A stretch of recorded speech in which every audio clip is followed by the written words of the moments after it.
بيكم كل خميس جاين واحد بخيط خشمه، حاط له هيك اثنين من هنا نازلات من العين الى الانف، وخشمه صار هالقد هو خشمه كانه بسطار بالحق. دق عمليات تجميل زين. هن نسواني يعدلن ولو هي خلقت الله، خلقت الله ترى نفضه ستن اربقها براسكم.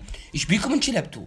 الشباب انشلبت نهائيا ماكو. دق عمليات تجميل، يسوون تكساس تعريض على يسوي شلون الرصيف الحين يصير شلون رصيف. والله شنو على ود تبوع على عنشك وانت تنعجب بي. شنو الفخر يعني؟ تعال نرجع للموضوع نفكر لها. اي والله تخلطبت تعرفوا واحد يلغي الثاني، ابوك يلغي ابوها. شلون بنت شاف بنتكم وابننا شاف ابنكم؟ والله انعجبت بحنشه. هي هذا الانجاز هذا؟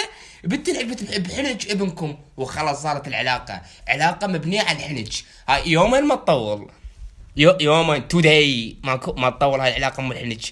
كل ساعه واحد مسوي لي حنشه، واحد مسوي لي خشمه، واحد مسوي لي شباب. انتو منكم لله وباي.